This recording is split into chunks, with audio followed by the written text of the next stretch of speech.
আসসালামু আলাইকুম রহমতুল্লাহ। পহেলা বৈশাখ এবং বাঙালি যে জাতীয়তাবাদ বা জাতীয়তা বাংলাদেশি, এটা নিয়ে কিছু গুপ্ত কথা বলা দরকার। যদিও এগুলো আসলে গুপ্ত না, কথাগুলো সুপ্ত, কিন্তু এগুলো অনেকটা ওই বালুর টাকের নিচে চাপা পড়ে আছে বা বালুর স্তূপে চাকা পড়ে আছে, চাপা পড়ে আছে কথাগুলো। তো কথাগুলো বলতে হবে। আর আমি বেশিরভাগ কথাগুলো কাউকে উদ্দেশ্য করে বলি না। আমি বেশিরভাগ যেটা বলার চেষ্টা করি যে আমার পরবর্তী প্রজন্ম বা আমার জেনারেশন, আমার পরের জেনারেশনকে জানানোর জন্যই বলার চেষ্টা করি।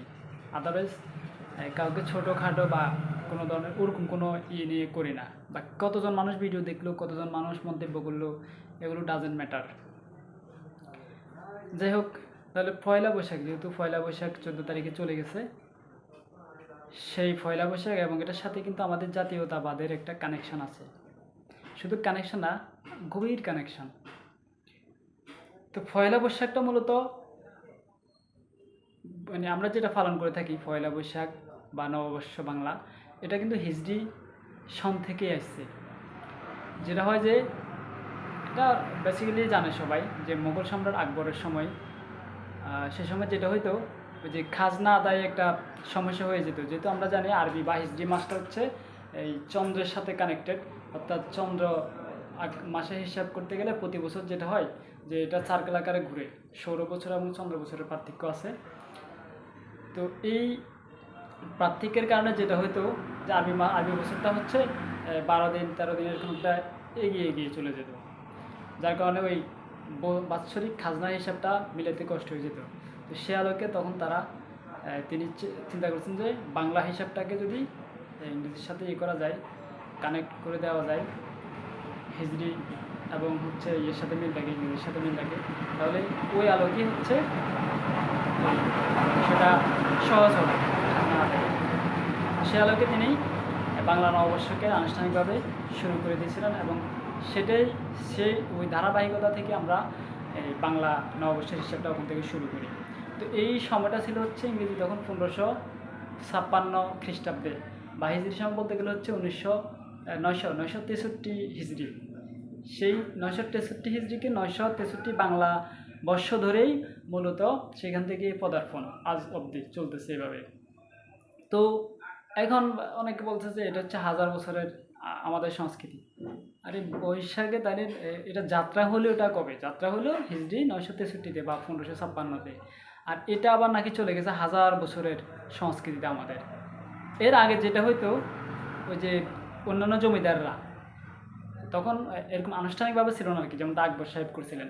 তার আগে যেটা হইতো, ওই খাজনা আদায় টাদায় হইলে বা সারা বছর হচ্ছে জমিদাররা এরকম জুলুম করতো এই প্রজাদের উপরে। তারপরে পয়লা বৈশাখ আসলে তারা কী করতো, প্রজাদেরকে মিষ্টি মুখ করাইতো, মানে বৈশাখ বছরের প্রথম দিন হিসাব করে। এটা মানে আগের শানা নজুল আর কি, এটাও একটা বর্ণনায় পাওয়া যায় যে এরকম ছিল। বা হচ্ছে তারা অত্যাচার এটাই করার পরে যেটা করতো, তারা পয়লা বৈশাখের দিনে আসলে সবাইকে মিষ্টিমুখ করতে আরম্ভ করতো। আবার পরবর্তীতে আমরা যেটা পাই শানা নজরুলের ভিতরে এটাও আছে যে, ধরেন বৈশাখ আসলে হালখাতা করতো। এটা আমি ছোটোবেলায় দেখেছি, এখন হয়তো অনেকটা কমে গেছে। বৈশাখের 1 তারিখ আসলে এই যে আমাদের এলাকাতে তখন হালখাতা হইতো, যে হচ্ছে সারা বছর যে বাকি বক্কা মানুষের থাকতো সেটা ওই দিনে মানুষ পরিশোধ করে দিত, এবং তখনকার হালখাতার সময় তারাও মিষ্টিমুখ করতো। এই সংস্কৃতি আমি নিজে সাক্ষী, আমি নিজে খেয়েছি, দেখেছি, করেছি। এটা ছিল, কিন্তু হয়তো এখন এই রেওয়াজ বা এই সিস্টেমটা হয়তো নেই। তারপর এখন যেটা হয় যে কী করে, পয়লা বৈশাখ আসলে মেলা, তারপরে মিছিল, এগুলো চলে। তারপর হচ্ছে কি জানো, ওই যে পান্তা ইলিশ। তো ইলিশ তো আমরা সবসময় খাই, কিন্তু পয়লা বৈশাখ দিন যে খাইতে হবে এমন না। ওই দিন আমি খাওয়ার পক্ষে না, মানে সারা বছর খান আপনি, সমস্যা নেই, কিন্তু ওই দিন স্পেশালভাবে ওই দিন খাওয়ার প্রয়োজন কী? আর আরেকটা বিষয় হচ্ছে, ওই খাইলে বা কী হবে ওটা খেলে? তো এটাকে যেটা করা হলো যে ওই একদিনের ভিতরে এখন সীমাবদ্ধ করে দেওয়া হয়েছে। আর বিষয়টা হচ্ছে কি, যে ঢাকা ইউনিভার্সিটিতে যখন চারুকলা ইনস্টিটিউট প্রতিষ্ঠিত হলো, এটার সময়টা ছিল হচ্ছে 1979 সালের দিকে।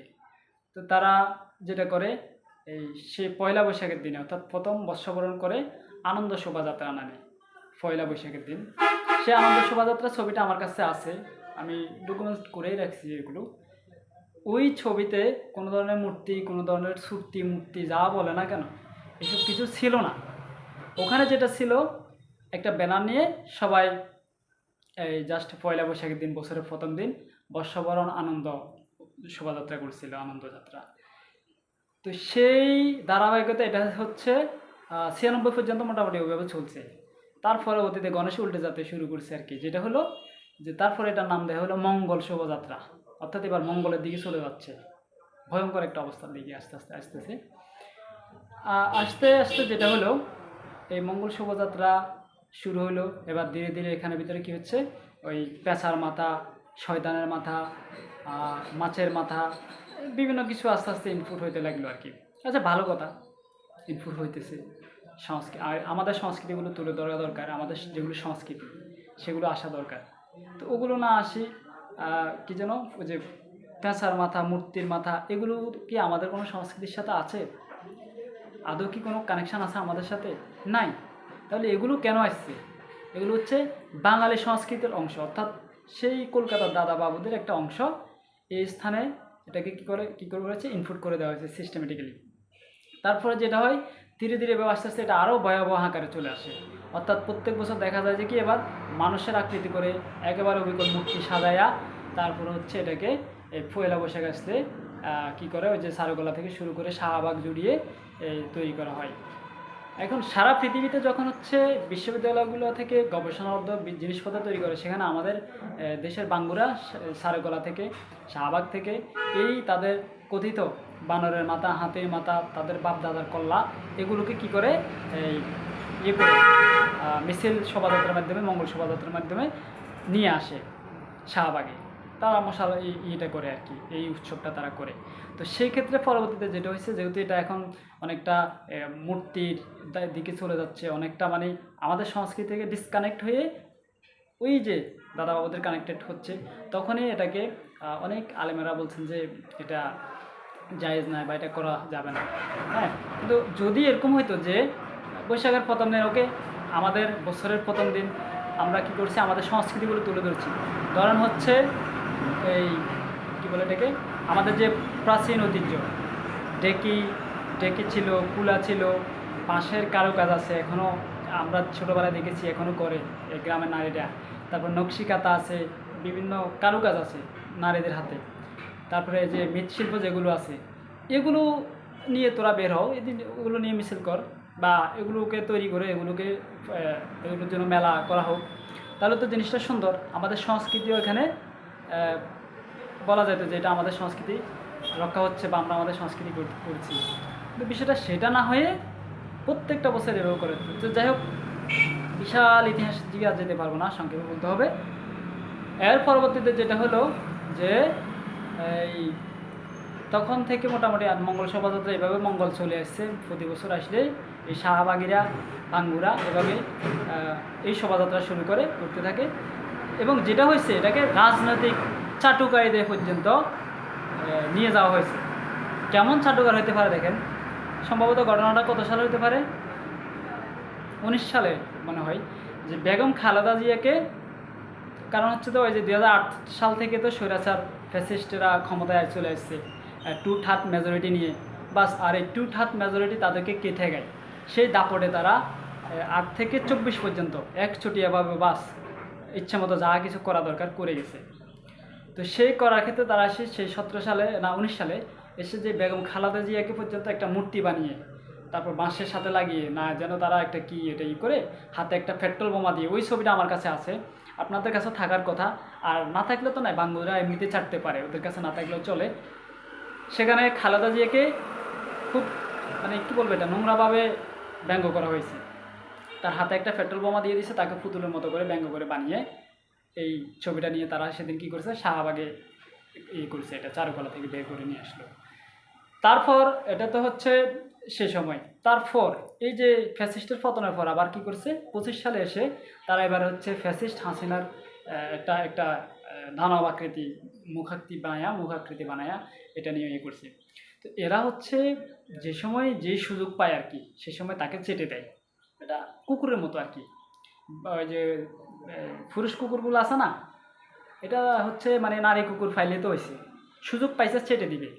এখন আমাদের রাজনীতিও সিস্টেম এটা আর কি, মানে যে যাকে সুযোগ পাই শুধু চেটে চেটে দিতে পারলে হয়। মানে আপনি সুযোগ পাইছেন চেটে দিবেন, কুকুরের মতো। তো কাজে হচ্ছে সুযোগ পাইলে চেটে দেওয়া। তো এই চাটাচাটিটা হচ্ছে, তারপরে 26-এ এসে আবার তখন আবার কিন্তু 25-এ যেটা হয়েছিল যে সেটার নাম ছিল আনন্দ শোভাযাত্রা, আবারও সেটাকে আনন্দ শোভাযাত্রা নিয়ে আসা হয়েছে। কিন্তু 26-এ এসে এই যে এবার আমরা যেটা করেছি দেখেছি, সেখানে আবার এই এটাকে আবার কী করা হয়েছিল, বৈশাখী শোভাযাত্রা নেওয়া হয়েছে। এই যে নামের পরিবর্তন এইভাবেই চলতেছে আর কি খেলাগুলা। আসলে খেলা যে কোন লেভেলে চলে আমাদের সংস্কৃতি রাজনীতি নিয়ে, এটা এই দুই চোখে দেখলে আসলে অনেক কিছু মানে উপলব্ধি করা যায় না, ভিতর থেকে দেখলে হয়তো করা যায় আর কি। এখন ভিতরের চোখ তো আর আল্লাহ বলছেন তো যে যে বক্ষ যে চোখগুলো আছে আর কি, মানে বাহ্যিক যে চোখ আছে ত্বকের সাথে, এই চোখগুলো অন্ধ নয়, কিন্তু অন্ধ হচ্ছে ভিতরের চোখগুলো। মানে বেশিরভাগ মানুষেরই এই অবস্থা আর কি। যাক, তাহলে এইগুলো হচ্ছে বৈশাখের বিষয়টা। এখন আমি ব্যক্তিগতভাবে যেটা বলতে চাই যে এটা হারাম হারাম বা হালাল, এটা ম্যাটার করে না। এটা হচ্ছে যদি হ্যাঁ আপনি যদি মনে করেন যে এটা আমাদের সংস্কৃতি, যে আমরা ওই যে আকবরের সেই সময় থেকে ধরেই বাংলা নববর্ষ পালন করে আসছি, সেক্ষেত্রে আমাদের যে সংস্কৃতিগুলো আছে, আমাদের যেগুলো আমরা কারুকাজ, নারীদের আছে, পুরুষদের কারুকাজ আছে, এই কাজগুলোকে হচ্ছে দেখাইতে হবে। কিন্তু ওখানে মূর্তির হোগায় বাঁশ দিয়া, তারপরে ফেঁসার হোগায় বাঁশ দিয়া, হাতির কল্লায় বানায়া, এটা কোন ধরনের, এটা কী সংস্কৃতি, এটা কি কার সাথে, মানে এই যে কত সূক্ষ্মভাবে তারা এগুলো ইনপুট করেছে, কল্পনার বাহিরে আমাদের, কার সাথে এগুলো করেছে এটা বোঝার বিষয়। কিন্তু মানুষজন সহজে বুঝবে না। এখন আমরা অনেক কিছু তো গুগল করলে পাইবেন না, এটার জন্য আপনাকে পড়তে হবে, একবারে আমাদের সেই কালচারের বিষয়ে পড়তে হবে। আপনাকে এখন 1000 বছরের বাঙালি সংস্কৃতি, আরে 1000 বছর হলে কেমনে, মানে মন যে চাই মানে শব্দ বোমা ফুটাই এদের উপরে। 1000 বছর কেমনে হলো, এটা তো 963 সময়, যদি 963-তে হয়ে থাকে তাহলে এটা হয় কত বছর হয় এর ভিতরে। আর এটা তো বেস, মানে এটার ভিত্তিটাই হচ্ছে হিজরি সন থেকে, হিজরিতে সব কিছু চলতো হিসাব কিতাব। কিন্তু শুধুমাত্র ওই যে বাৎসরিক যে সৌর বছর এবং চন্দ্র বছরের পার্থক্যটার কারণেই এই সিস্টেমটা চালু করা হয়েছে। তারপর ওকে মানলাম, ঠিক আছে, এটা আমাদের ওখান থেকে এই সংস্কৃতি চলে গেছে। তো এটার জন্য যেটা করতে হবে, হ্যাঁ প্রত্যেক বছর আসলে এই কারুকাজগুলোকে তুলে ধরতে হবে। তারপরে আমাদের এই সাংস্কৃতিক আরও যে অবদানগুলো আছে, যেসব আমাদের যে সংস্কৃতিগুলো আছে এগুলো তুলে ধরবে। এখন ফ্যাঁসা ম্যাসা বানায়, এগুলো কিসের সংস্কৃতি? এখানে কি ফ্যাঁসার পূজা করে মানুষ, নাকি ওই যে মূর্তির পূজাগুলো করে, না হাতের পূজা করে? হাতে ফেঁসা এগুলোকে একেবারে কারুকাজে সাজায়। ভাঙ্গুর বাচ্চারা তোরা সার কলেজ থেকে ভালো কিছু কর, আমাদের অতীতের যে সংস্কৃতি এগুলোকে তুলে ধরে এগুলো তৈরি করতে থাক, সেটা না। আর বিশ্ববিদ্যালয়ের অন্যান্য যে অনুষদগুলো আছে সেগুলো থেকে তো দরকার হচ্ছে ভালো ভালো কিছু গবেষণা তৈরি করা, কিন্তু সেটা আমরা দেখতেছি না। মানে এটা হচ্ছে এই জাতির জন্য দুর্ভাগ্য আসলে। আর ওরকম কেউ গবেষক যদি তৈরি করেও থাকে, ধরেন কেউ যদি পারমাণবিক বোমার সিস্টেমটা করতে পারে, তারে ক্লোজ করে দেওয়া হবে। এদেশে তাকে মানে থাকার অধিকার নাই। তারা এদেশে থাকতে হলে প্রথমত দাদাদের চাটতে হবে, তারপরে এখানে যে সময় যে কর্তা বাবুকে ফুতুল বাবুকে বসায় দিবে, সেই ফুতুল বাবুকে ওই যে কুকুরের মতো বলছি, বেড়া কুকুরের মতো সুযোগ পাইলে চেটে দিতে হবে। সুযোগ না পাইলেও ছাড়তে হবে, সুযোগ পাইলেও ছাড়তে হবে। তো চাটলে যেটা হবে, ওকে আপনি একবারে স্বচ্ছ বাঙালি হইতে পারবেন। আর বাঙালি মানে বাঙ্গু, কারণ এটার কানেক্টেড আমি পরে করতেছি। বাঙালি মানে বাঙ্গু, কারণ হচ্ছে এই যে আমরা সেই ব্রিটিশ সময় থেকে পুরো ভারতীয় উপমহাদেশে একসাথে ছিলাম, কেন আমরা আলাদা হইলাম, এই জিনিসগুলো বুঝতে হবে। কারা ভারতীয় উপমহাদেশ যেই পার্থক্যটা হয়েছে, যে এই কী বলে এটাকে বিভাজনটা হয়েছে, এই বিভাজনটা কাদের কারণে হয়েছে? আপনার সেই কংগ্রেসের সে রাজনীতির ইতিহাস দেখে আসতে হবে। ভারতীয় জাতীয় কংগ্রেস, তারাই ছিল প্রথম রাজনৈতিক দল। সেই দলের বৈশিষ্ট্য, সেই দলের কর্মকাণ্ডে হচ্ছে মুসলিম লীগ তৈরি করেছে। তারপরে এগুলো আবার বলতে গেলে ইতিহাস অন্যদিকে অনেক বিশাল কিছু হয়ে যাবে। সেখান থেকেই মূলত এই পার্টিশন শুরু হয়ে গেছে। অর্থাৎ তারা যখন একচটিয়া সাম্প্রদায়িক প্রক্রিয়ায় চলে যাচ্ছে কংগ্রেস, ঠিক তখনই মুসলিম লীগ নামে যেই মুসলিমেরা এসে দাঁড়াইলো। তারপরে সেখান থেকে হচ্ছে আবার পার্টিশন, অর্থাৎ ভারত এবং হচ্ছে পাকিস্তান আলাদা হইল। এই পার্টিশন থেকে, যেটা দ্বিজাতি তত্ত্ব এবং হচ্ছে লাহোর প্রস্তাবের বেসটা বলা যায়। এরপর যেটা হয় আবার পাকিস্তান, দেখা গেলো দুইটাই মুসলিম অঞ্চল, দুইটাই মুসলিম, কিন্তু সেই দুইটা আবার কেন আলাদা হলো? এই জাতীয়তাবাদ বুঝতে হবে। জাতীয়তাবাদ না বুঝলে বাঙ্গুরা আজীবন বাঙ্গুই থাকবে, চেটে যাবে, চেটে চেটে খেটে যাবে, আর এইভাবে তাদের প্রজন্ম যাবে। তো সে পর্যায়ে আসে, সেখান থেকে আসার পর যেটা হলো যে তাহলে পাকিস্তান আমাদের একই সংস্কৃতির একই ইয়েতে ছিল, কেন আলাদা হলো এই বিষয়টা জানতে হবে। তারপর মানে জাতীয়তাবাদের বীজ কিন্তু সেই ইয়া থেকে শুরু হয়ে গেছে, যেটাকে বলে কি ভারতবর্ষ থাকতে, অর্থাৎ এই যেটাকে বলে ভারত পাকিস্তান যখনই পার্টিশন সৃষ্টি হওয়ার আগেই কিন্তু জাতীয়তাবাদের সৃষ্টি হয়ে গেছে, অর্থাৎ কংগ্রেসের নেতৃত্বের কারণে জাতীয়তাবাদের সৃষ্টি হয়েছে। প্রথমত বলছিলাম যে সাম্প্রদায়িক জাতীয়তাবাদ তারাই তৈরি করেছিল, পরবর্তীতে এটা মুসলিম লীগের হাত ধরে দাফে দাফে এগিয়ে আসছে। এরপর হচ্ছে পাকিস্তান হইল, পূর্ব পাকিস্তান, পশ্চিম পাকিস্তান। তারপরে আমরা এদিকে যারা ছিল পূর্ব পাকিস্তান, তারা যদিও তখনকার পূর্ব পাকিস্তানি, কিন্তু স্বাধীনতার পরে আমরা বাংলাদেশি পরিচয় দিতে চাইছিল, অর্থাৎ এরকম ইয়ে ছিল। কিন্তু যেটা হয় 75 পর্যন্ত আমাদের ইয়েতে ছিল হচ্ছে যে বাঙালি, এটা সংবিধানের 9 নম্বর অনুচ্ছেদে বলা আছে জাতীয়তা হচ্ছে বাঙালি। এখন জাতীয়তা বাঙালি কিভাবে হয়?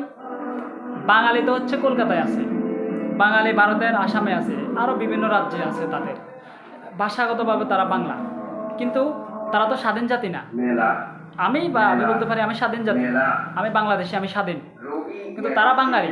ধরেন কলকাতার একজন বললো সে বাঙালি জাতীয়তায়, ওকে, সে বাঙালি, কারণ সে স্বাধীন নয়, সে ভারতীয় নাগরিকতায়, সে ভারতীয়, কিন্তু সে জাতিতে বাঙালি। আবার আসামের কেউ বলতে পারে সেও বাঙালি। আমি কি বাঙালি বলবো? আমি বাংলাদেশি, কারণ আমি ভাষাগত দিক দিয়ে বাঙালি হইলেও আমি বাংলাদেশি, কারণ হচ্ছে আমার নিজস্ব ভূখণ্ড আছে, আমার স্বাধীনতা আছে, আমার স্বাধীন সত্তা আছে, তাদের স্বাধীন সত্তা নেই। তাহলে আমি কেন বাঙালি হতে যাব? এই বাঙালি, আমি মূলত এই ভাঙ্গ বলতে আমি এই বাঙালিদেরকেই বলি, যারা এই সংস্কৃতিকে বিশ্বাস করে। এখানে বিশ্বাস করতে হবে যে আমি বাংলা ভাষা কথা বলি, তারা বাংলা ভাষায় কথা বলে, ওকে, তারা বাঙালি, আমি বাঙালি হইতে পারি, কিন্তু আমার আরও একটা স্পেশাল জাতিসত্তা আছে, সেটা হচ্ছে আমি বাংলাদেশি। আর এই জন্য শহীদ প্রেসিডেন্ট জিয়াউর রহমানকে স্যালুট, যে 75 পরবর্তী 75-এ যে বিপ্লবটা হয়েছে, সেই বিপ্লবকে তো বিপ্লবের মর্যাদা দেওয়া হয় না, সেজন্য যা হওয়া দরকার হয়েছে পরবর্তীতে। কিন্তু তিনি একটা ভালো কাজ করেছেন 75 পরবর্তী সময়ে। তিনি যেটা করেছেন যে সম্ভবত 75 পরে ইয়েতে আসে 89-তে, এক্স্যাক্টলি আমার ডেটটা মনে আসছে, 89 বা 79 হতে পারে। সে সময় তিনি ওই যে 9 নম্বর অনুচ্ছেদে এই জাতীয়তাকে তিনি হচ্ছে বাংলাদেশি করেছেন, এবং তিনি প্রথম ব্যক্তি যিনি সংবিধানে বাংলাদেশি জাতীয়তাবাদকে স্থান দিয়েছেন।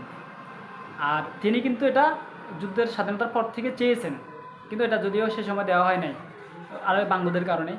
পরবর্তীতে ওই যে বাঙ্গু একটা গ্রুপে যখন পতন হয় 75-এ, তারপরে তিনি এই সুযোগ পেয়েছেন, তিনি সেটা দিয়েছেন। কিন্তু মজার বিষয় হলো কি, আবারও সেই ওই যে কী বলে এটাকে, গণেশ উল্টিতে থাকবে, এই যে খেলা এই লেভেলে চলবে।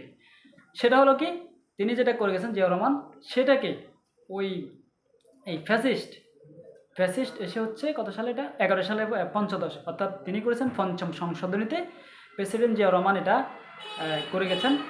এটা খুব ভালো একটা কাজ করেছেন, এবং তিনি বাংলাদেশ জাতীয়তাবাদী দলও প্রতিষ্ঠা করে গেছেন। কিন্তু আফসোস লাগে, সেই জাতীয়তাবাদ, তার যে রাজনীতি, তার যে স্ট্রাকচার, সেটার সাথে এখনকারটার মিল এটা আপনারাই খুঁজে নেবেন, কতটুকু আছে কতটুকু নেই।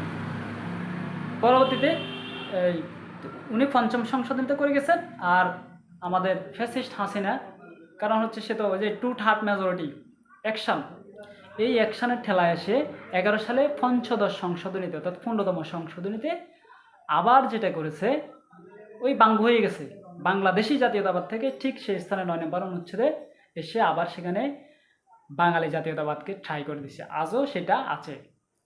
তো এখন আমরা আবার বাঙ্গু হয়ে গেলাম, মানে এখন বাঙ্গু, অবশ্যই আমি তো বাংলাদেশি পরিচয় দিব, আমার জাতীয়তা বাংলাদেশি, এটাই, আমাকে বাঙালি পরিচয় দেওয়ার প্রয়োজন নাই, আমার জাতীয়তা বাংলাদেশি। এর ভিতরে কি আসে? একের ভিতরে সব চলে আসে, যে আমার ভাষা বাংলাদেশি, আমার ভৌগোলিক নির্দিষ্ট ভূখণ্ড আছে, আমার সার্বভৌমত্ব আছে, আমি হচ্ছে একটি স্বাধীন সত্তা, আমার স্বাধীন সত্তা রয়েছে, আমি সার্বভৌম, আমার হচ্ছে ভূখণ্ড সার্বভৌম। আমি এখানে বাঙালি কেন পরিচয় দিতে যাব? আমি বাংলাদেশি, বাংলায় কথা বলি, আমার নিজস্ব সংস্কৃতি আছে, নিজস্ব ভাষা আছে, নিজস্ব ভূখণ্ড আছে। আর তাদের কি আছে? তাদের কিছুই নেই, তাদের শুধু বাংলা ভাষা আছে, মুখের ভাষা আছে, কিছু সংস্কৃতি আছে, সেটা হচ্ছে তারা বাঙালি। তাহলে আমি কেন তার বাঙালি হতে যাইব? তো এই যে সংবিধান, ওই ৭২-এর সংবিধান, এই সংবিধান এটা হচ্ছে কি বলে, এটা মানে নাড়ানো যাবে না। হ্যাঁ, যাই হোক, এইটা নিয়ে তো আর অনেক কিছু হইতেছে, এটা নিয়ে আরও খেলা অনেক লেভেলে চলবে। এই খেলা দিয়ে জাতির আর উপায় নাই। কারণ একটা দেশ কেমন হবে, তার শাসন ব্যবস্থা, সংবিধান হচ্ছে দেশের আয়না স্বরূপ। সে আয়নাকে তৈরি করতে গেলে সময় লাগে। কিন্তু আমাদের দেশ দুঃখজনক হচ্ছে ৭১ আমরা স্বাধীনতা লাভ করি, ৭২ থেকেই আমাদের একটা সংবিধান কার্যকর হয়ে যায়। এবং যারা হচ্ছে এই পাকিস্তান আমলের যে সমস্ত এই এমপিরা ছিল, তারাই সেই সংবিধান করে ফেলছে। কারণ এই সংবিধানটা ইনপুট কোথা থেকে নিছে, কোন সংবিধানের সাথে এটা মিলে, দেখবেন আপনার পার্শ্ববর্তী ওই দাদাদের সেই ইনপুট করা মালটাই ৭২-এ চালাই দিছে আমাদের থেকে। তাহলে আমাদের মূলনীতিতে জাতীয়তাবাদ ঢুকাইলো, ওই জাতীয়তাবাদের ভিতরেই বাঙালি জাতীয়তাবাদ। অথচ সেখানে থাকবার কথা ছিল বাংলাদেশি জাতীয়তাবাদ, সেখানে প্রথম থেকেই ঢুকিয়ে দেওয়া হয়েছে বাঙালি জাতীয়তাবাদ। তারপরে ওই যে গণতন্ত্র, সমাজতন্ত্র, ধর্মনিরপেক্ষতা, এগুলো আসলে যুদ্ধের সময় বা যুদ্ধের ইশতেহার এগুলো কিছু ছিলই না, পরবর্তীতে ইনপুট করছে, যাক ভালো কথা করছে, চলতেছে। কিন্তু এই যে ৭১-৭২ এক বছরের ভিতরে সংবিধানটা করে আবার সেটাকে বাস্তবায়ন করা শুরু হয়ে গেল। কিন্তু সংবিধানটা তো ছিল জনগণের আশা আকাঙ্ক্ষা নিয়ে, পরবর্তীতে ৭২-এর পরবর্তীতে বা আরেকটা নির্বাচনের মাধ্যমে আরেকটা সংস্কার পরিষদ গঠন করে একটা সংবিধান তৈরি করা যেত, কিন্তু সেটা করে নাই। কারণ ওই যে দাদাদের সাথে মুসলেকা, দাদাদের সাথে গোপন চুক্তি, গুপ্ত, এই গুপ্ত চুক্তি কোথায় থেকে এসেছে? এই যে গুপ্ত চুক্তিগুলো, এমনও সংবিধানের এমনও অনুচ্ছেদ এখনও আছে, ঠিক এই মুহূর্তে আমি অনুচ্ছেদটা বলতে পারতেছি না, যেটা হলো যে রাষ্ট্রপতি চাইলে গুপ্ত চুক্তি করতে পারবে অন্য দেশের সাথে। এটা সংবিধান? এটাকে সংবিধান বলে? শব্দবোমা বিস্ফোরণ করতে ইচ্ছা করে কিন্তু পারতেছি না। হ্যাঁ, এটা হচ্ছে চুলের সংবিধান, চুলের। কেন একজন রাষ্ট্রপতি চাইলে গোপন চুক্তি করতে পারবে? তার এই ক্ষমতা কে দিয়েছে? সংবিধান জনগণের জন্য, দেশের সার্বভৌমত্ব সব তো আমাদের। তাহলে জনগণের স্বার্থে যে কোনো চুক্তি করতে হলে সেটা উন্মুক্ত আলোচনার মাধ্যমে করতে হবে, সেটা সংবিধান হোক অন্য কোনোভাবে হোক, কিন্তু গোপনে কেন চুক্তি হবে? এই সংবিধান এখনও আছে। আর সেই চুলের সংবিধানকে এখন আমরা পূজা করতেছি, সেই সংবিধানকে আমরা মানতেছি। এই যে প্রসেসে একটা আকাঙ্ক্ষা ছিল আমাদের সবার, যে ওই সংবিধানটাকে বাদ দেওয়া দরকার নাই, বাদ দিতে কেউ বলে নাই, সংস্কার চাওয়া হয়েছে যে সংবিধানটাকে সুন্দর করে সংস্কার করা হোক, যাতে করে নতুন কোনো স্বৈরাচার তৈরি না হয়, যাতে করে ভবিষ্যতে যে আমাদের পরবর্তী প্রজন্ম একটু শান্তি সংস্কৃতির দ্বারা কথা বলতে পারে, রাজনীতি করতে পারে, নিজের সত্তার পরিচয় দিতে পারে। কিন্তু সেটা হবে না, কারণ যদি হতে হয় তাহলে আরও একটা জুলাই দরকার হবে। এই যে জুলাইতে আমি যেটা বলেছিলাম যে জুলাই হয়েছে ঠিকই, অর্থাৎ তারা বিয়ে করেছে, হ্যাঁ, কিন্তু বাসর করতে পারে নাই। বাসর তো বিয়ের রাতে করতে হয় বেটা, ওই আমাদের গ্রাম অঞ্চলে একটা কথা আছে যে বিলাই মারতে হয়, তো তারা বিলাই মারতে পারে নাই, যার কারণে ওটা আবারও ভাঙ্গুরা বা শাহবাগীরা ভাঙ্গুরা